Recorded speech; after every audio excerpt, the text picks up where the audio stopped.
এক বোন জানতে চেয়েছিলেন শরীয়তে ইসলামের মেয়েদের নিষিদ্ধ কোনো সাজসজ্জা আছে কিনা।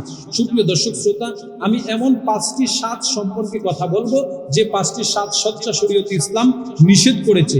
আসুন সে 5টি সাজ সম্পর্কে আমরা জেনে নিই। আসসালামু আলাইকুম ওয়া রাহমাতুল্লাহি, আলহামদুলিল্লাহি ওয়াহদা ওয়াসসালাতু ওয়াসসালামু আলা মান লা নাবিয়্যা বা'দ।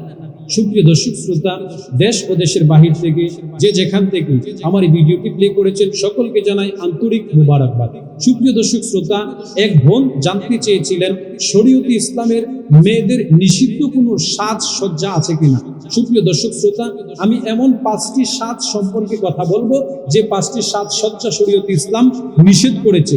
আসুন সে 5টি সাজ সম্পর্কে আমরা জেনে নিই। প্রথম নাম্বার হলো, মা বোনদেরকে কপালে টিপ পরা নিষেধ করা হয়েছে।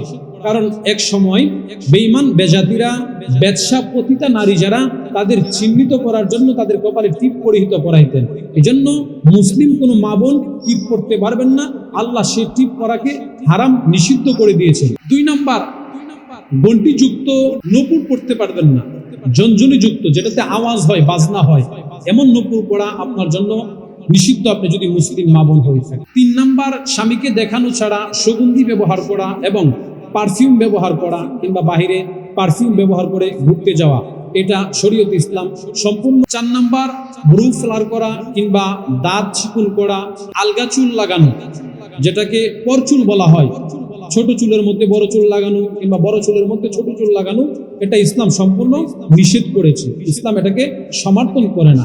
মহিলাদের জন্য নিষেধ করা হয়েছে এই সব সাজসজ্জা। 5 নাম্বার, শরীরের মধ্যে টিটু করা কিংবা অন্যান্য পরপুরুষ দ্বারা হাতে পায়ে মেহেদি লাগানো। মহিলাকে মেহেদি পড়াতে পারবে, পরপুরুষ দ্বারা মেহেদি লাগানো সম্পূর্ণ শরীয়তের বিধান নিষেধ এবং সম্পূর্ণ নাজায়েজ। তো সুপ্রিয় দ্বীনী বোনেরা, এই 5টি নিষেধ সাজসজ্জা থেকে নিজেকে বিরত রাখুন। আল্লাহ তাআলা আপনার উপর সন্তুষ্ট হলে আপনি জান্নাতি হয়ে যাবেন, আর যদি আল্লাহ নারাজ হয় আপনি জাহান্নামী হয়ে যাবেন।